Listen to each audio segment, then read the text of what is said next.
Did you know that there's such a thing as the Institute for Public Health Innovation? But what do they do?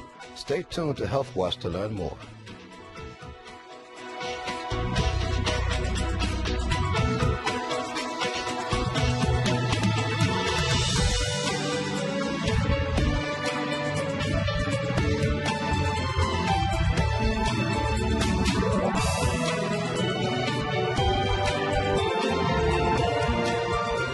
Hello, I'm Terrence Affer Anderson, and this is Health Watch. So, have you ever heard of the Institute for Public Health Innovation? How about health disparities and health inequities, terms that I've used more than once on Health Watch? Well, on this edition, we're going to learn about all three of these topics, and we'll even include what are defined as the social determinants of health. And my guest today is a genuine expert on all things public health. His name is Dr. Michael Royster, Vice President of the Institute for Public Health Innovation. Dr. Royster is the president of the Virginia Public Health Association and a former director of the Virginia Department of Health, Office of Minority Health and Health Equity. He also formerly served as the director of the Crater Health District, which is based in Petersburg and includes 5 counties as well as 2 cities in Southside Virginia. Dr. Royster is a board-certified physician in general preventive medicine and public health and received his clinical training in family medicine. He also completed a fellowship in community-based participatory research. He is certainly well placed to expound upon our topics today, and I'm very pleased and delighted to welcome him to Health Watch. Welcome to Health Watch, sir. Thanks for having me. It's always a pleasure to see you. We always have some very good, interesting conversation. Yeah, I'm looking forward to it. Yeah, and public health disparities is something I'm particularly interested in. I've talked about it a few times.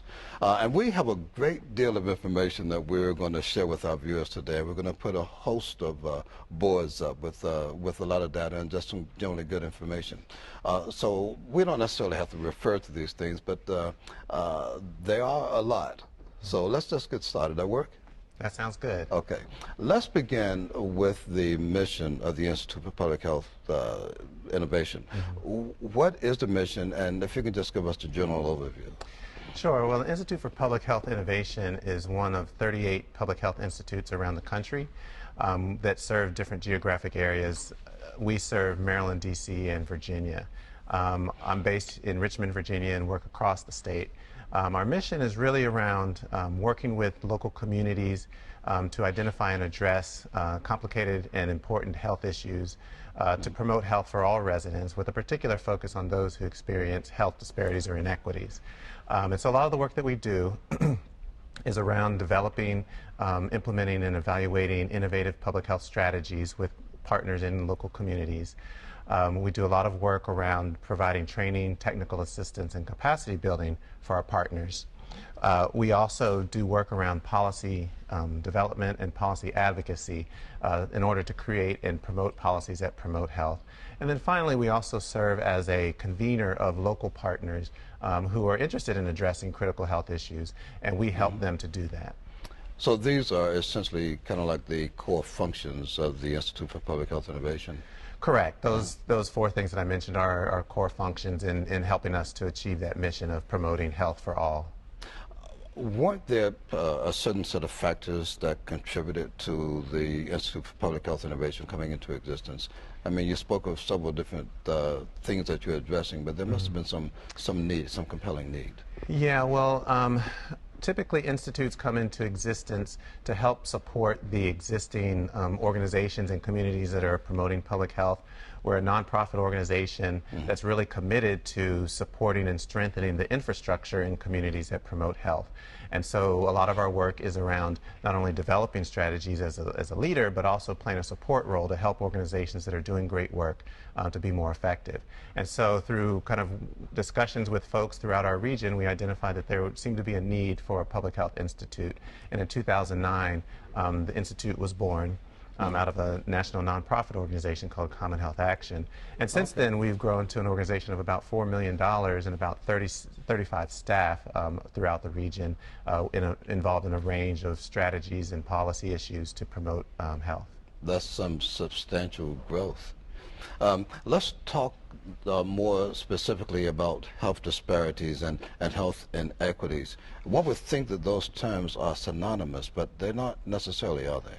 Not necessarily. I think traditionally the term health disparity has been used more generally to describe differences in health status among different groups of people.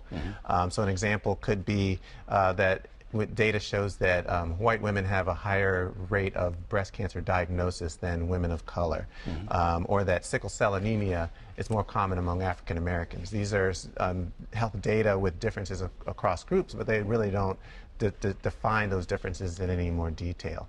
Whereas health inequities are disparities that are considered to be more predictable and patterned across groups. They're ultimately avoidable, and as a result, they're considered to be unfair or unjust. And so examples would be, whereas we see a higher rate of breast cancer diagnosis among white women, we actually see a higher rate of breast cancer death among African American women, which is very strongly related to decreased access to health care, not necessarily receiving the same level of care depending on the stage of disease, et cetera. Another example might be the in terms of sickle cell, studies show that African Americans are less likely to receive sufficient pain medicine based on the level of pain they have. And so that could be considered an inequity in terms of that pain treatment. Another example, which is I think more seen throughout our communities today around obesity, is that the reality is that obesity is more common in communities where there's less access to healthy foods, or fewer places to be physically active, or people feel unsafe being physically active. And so those factors contribute to the increased risk of obesity among low-income and racial and ethnic minority communities. The Centers for Disease Control and Prevention, they have this BRFIS, we call it BRFIS, Behavioral Risk Factor Surveillance System, which is essentially a survey, a randomized telephone survey, and that plays some role in how you guys access the needs in the community. Can you elaborate on that for us? Sure, yeah. Well, Behavioral Risk Factor Surveillance Survey is something that we've used, particularly when I was with the health department, to look at health inequities and to kind of describe them in a little more detail. So one aspect of that study, that survey that looks at a range of health behaviors and access to care, can also look at people's experiences with discrimination. And there's a growing body of data that suggests that discrimination is an important risk factor for health outcomes. And so what that study showed was that when individuals in Virginia were asked if they've experienced discrimination in the past 30 days, about 25% of African Americans said they had, about 17.5% of Latinos, and about 5.5% of whites said that they had. And those who reported experiencing discrimination were 2 to 3 times more likely to also report fair or poor mental or physical health. And that is pretty similar to national data, which suggests that experiences of discrimination are strongly related to health outcomes, whether it's health behaviors, increased risk of high blood pressure, or other health challenges. It's very interesting to note that across the ethnic and cultural spectrum, that some percentage of people do say that they have experienced some type of discrimination when it comes to health care. Yeah, well, I think that that would be what's expected, and certainly I think what we see is that part of it is people's perception. And so based on the history and the experiences that people have, they may be more likely to actually experience discrimination as well as to perceive discrimination. And in either case, there's research that suggests that that's related to health outcomes. And so that's an important factor that we often don't think about in terms of health inequities. But the issue around discrimination is an important one to consider. And perception does indeed play a role, because I know that folks in the generation above us are very acquainted with the Tuskegee experiment, and therefore have some inherent lack of trust when it comes to the healthcare system. Not necessarily valid, you know, but again, it's a factor of perception. There is some data that has been collected in Virginia on health inequities. If you could share some of that with us and share who compiled this data. Sure. Well, there's a range of data that comes out of the Virginia Department of Health through the Division of Health Statistics. When I was with the health department, we developed a health equity report that put a lot of that data together and analyzed some additional data to look at the extent of health inequities in Virginia. And so some of the statistics that are relevant are around infant mortality, where the risk for an infant death for African American women is 2 to 3 times higher than that for white women. all-cause mortality rates are significantly higher as an individual's educational attainment decreases. Low-income Virginians are 2 to 3 times more likely to smoke. Physical activity is more common among whites than Hispanics. And one of the, I think, most striking areas of inequity that we found was when we look at neighborhoods across Virginia, there's about a 26-year difference in life expectancy depending on where people live. Those in low-income communities, those in very rural communities, and in very urban inner-city communities have the lowest life expectancy across Virginia. And some of those are the areas where we see the 26-year difference in compared to the areas with the highest life expectancy. That's astounding, a 26-year difference in lifespan, expected lifespan. Yeah, and that's really dramatic. It's not only across Virginia as a whole, but we can look within individual cities and see that same disparity. I know recently we've done some data, looked at some data in Richmond and found about a 23-year difference in life expectancy just across neighborhoods within that city. So I would expect areas such as Norfolk and others would have a similar range of life expectancy. Right, right. Let's talk a little bit about, and we've touched upon it, I guess, in terms of some of the causes of health disparities and health inequities. We're defining those as the social determinants of health. Can you elaborate on those, please? Yeah, so I think it's important to, when we think about health, to have a very broad view of what we identify as being health-related. We traditionally think of health care as being the critical factor in terms of health. The reality is that the United States spends more than any other country in the world on health care, and our life outcomes are worse than any other developed Western democracy in the world. We know that health behaviors are an important factor. At the same time, we know that people's behaviors are determined by the choices that they have. And those choices often vary depending on the communities we live in. And so a lot of what we recognize now in terms of what shapes health and what shapes health inequities is where we live, work, learn, and play. Do we have access to healthy foods in our communities? Are our communities safe for people to be physically active and to be socially engaged with one another? And even more importantly, are there jobs in our communities that allow people to be self-sustaining and to have access to the resources that promote health? Other factors include our educational system, and are people receiving sufficient and adequate education that allows them to have opportunities in life that shape the neighborhoods they live in, that shape their ability to understand and act on health information, as well as other issues around housing.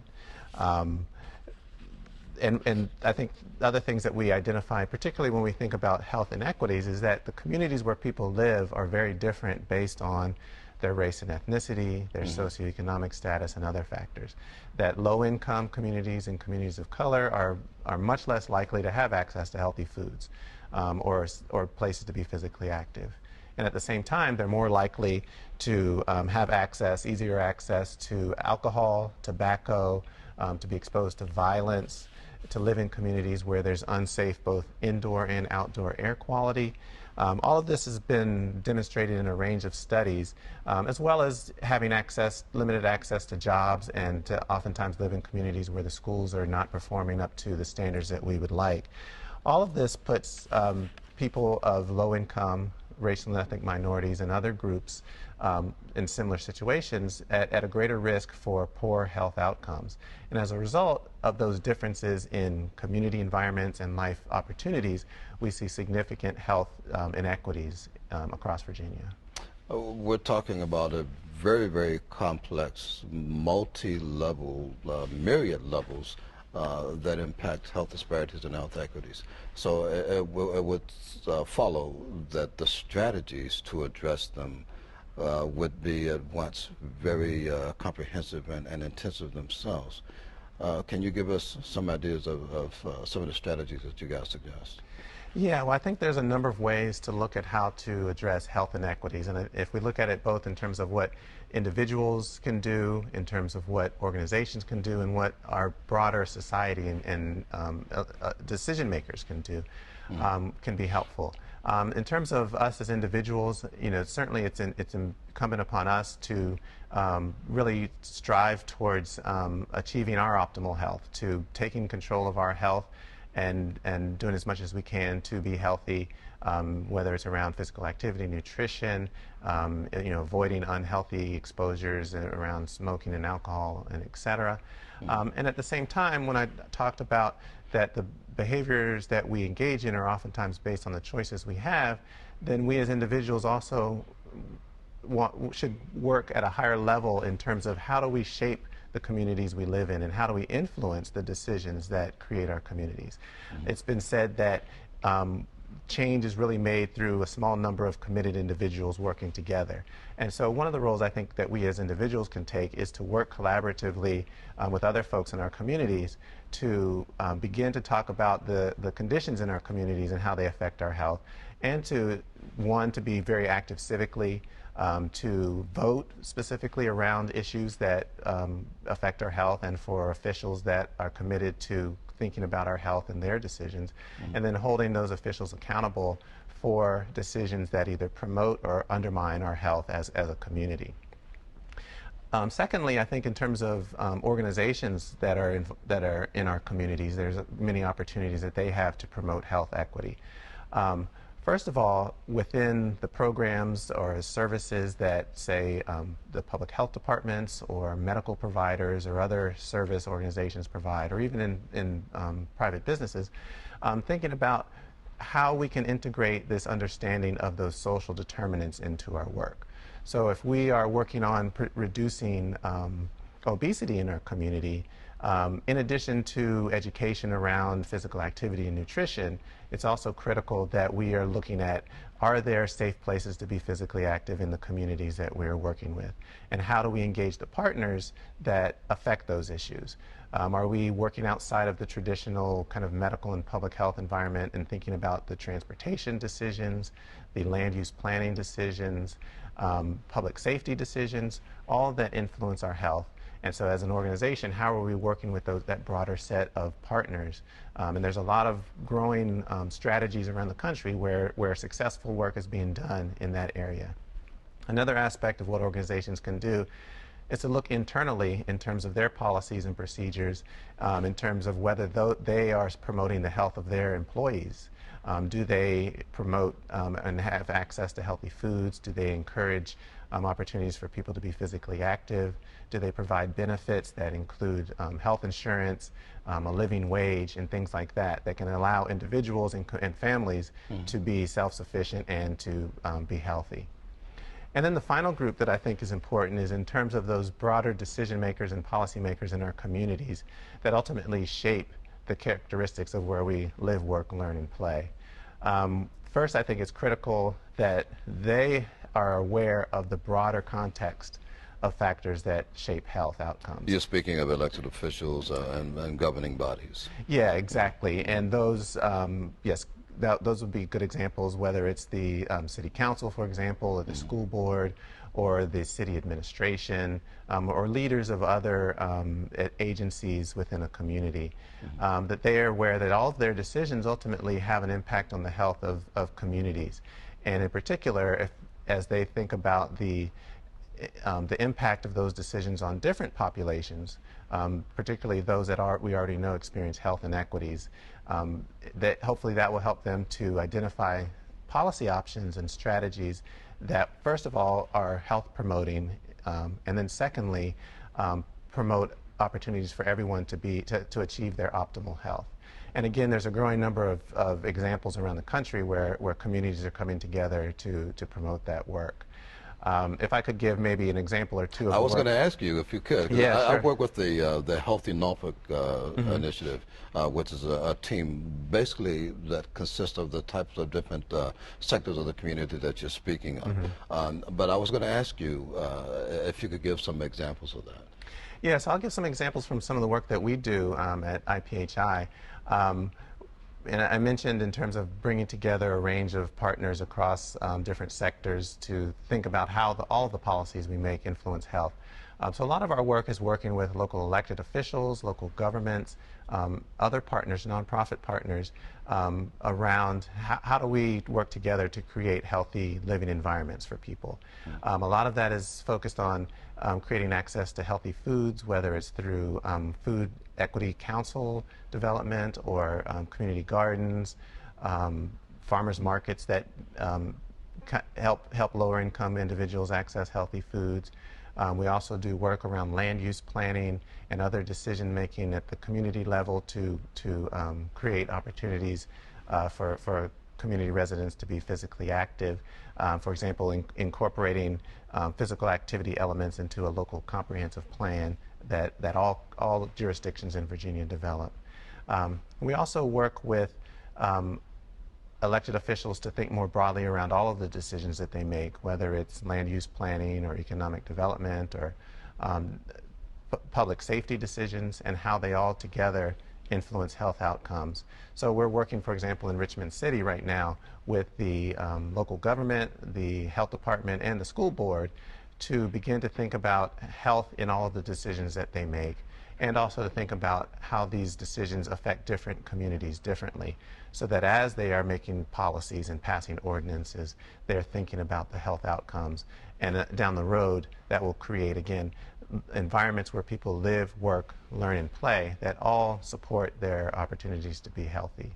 And it's kind of like a changing landscape as well when you're dealing with health disparities and health equities, a changing landscape that as it is impacted by changing demographics in the state and throughout the nation, actually. Let's talk about that a little bit. We chatted earlier about the increase in ethnic populations since 2000. Can you talk a little bit about that? Yeah, well, I think as we've seen across the whole country, Virginia as well is becoming a much more diverse state in terms of race and ethnicity. Mm-hmm. And we've seen, for example, a dramatic increase in diversity among the racial and ethnic minority populations. There's been about a 90% increase in the Hispanic population. And other minority populations, 45% Native American, as well as Asian, and then an 11% increase among African Americans. What this says, I think, when we think about health inequities, is that these issues will become a greater challenge for our country as we become more diverse unless we begin to address these issues at their root, which is really around those social determinants of health. Racial and ethnic minority populations bring great value and opportunities to our communities. Indeed. And at the same time, it's important that we create environments that help everyone to be as healthy as they can. Again, I think without these changes in how we view health and how we address health and promote it, we really, I think, will face greater challenges down the road as we become more diverse. But I think that diversity can be an opportunity for us as well. Mm-hmm. What do you see in the future in terms of success or how we are addressing this? Because this is something, health disparities and health inequities, something that has been known to exist for a while, mm-hmm. But not formally defined. And now that there's increased awareness of it and the impact the different things have on health disparities and inequities, mm-hmm. like food deserts, people living in food deserts, like increases in ethnic populations, and diversity in populations across any particular region. How I don't want to say how optimistic are you, but how do you see these things changing? You mm-hmm. see that we can have some concrete changes in this direction? I'm hopeful that we will, and I think that we can. I think there's been a lot of work that's been done within the United States as well as around the world that demonstrate that there are ways to promote health for everybody and to reduce inequities at the same time. And it ultimately creates greater opportunity for everybody. And so I think part of that is that we really will benefit as we think about health being embedded in everything that we do within our society, because the quality of our society really does shape our health. And the quality that everyone experiences, particularly by different groups, it influences whether we have health inequities or not. And so I think it's an opportunity for us to embrace the diversity within our state and within our country, and to begin to, or continue to work collaboratively across different sectors, for individuals and organizations to work together to really move forward towards addressing health inequities and to creating opportunities for everyone. Before we go, let's make sure we give some contact information for the Institute for Public Health Innovation. Sure. Our website is www.institutephi.org. Our DC office is the 202 number. My office in Richmond is 804-313-8880. So we can be reached through either number, and our website has those numbers as well as my email address where I can be reached directly. Fantastic. I want to thank you so very much for joining us today. We've been trying to get together to do this show for a while, and I'm so glad that we finally had the opportunity to do it. Thank you so very much. Yes, definitely. I'm glad we got the chance as well, so look forward to future opportunities as well. We shall have those. And we want to thank you for joining us today for this edition of Health Watch. Of course, you can find out more information about Health Watch at our website at www.norfolk.gov/HealthWatch. If you'd like to drop me a line, you can give me a call at 757-683-8836. My email address is terrence.affer-anderson@vdh.virginia.gov. And before we take a break here, before I let you completely go, we're going to take another look at one of the T2 and 60 Fitness Minutes, brought to you by trainer Tasha Turnbull. Take a peek. Hi, welcome to T2 and 60. My name's Tasha Turnbull. Today we're going to do 3 leg exercises to help you strengthen and tighten the legs. So the first thing we're going to do is side leg raises. I got my chair here, so I'm just going to lean over and I'm just going to lift the leg up. So this can work the hips and the outer thigh. We're going to do 3 sets of 20, and then you'll turn around and do it on the other leg, okay? Next exercise.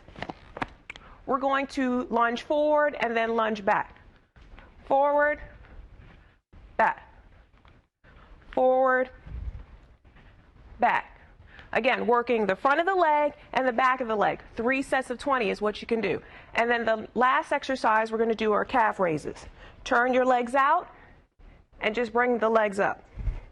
So this is working the back of the leg. Okay? 3 great leg exercises for you. All right, see you soon. For the Norfolk Department of Public Health, I'm Terrence Affer-Anderson, and this has been Health Watch.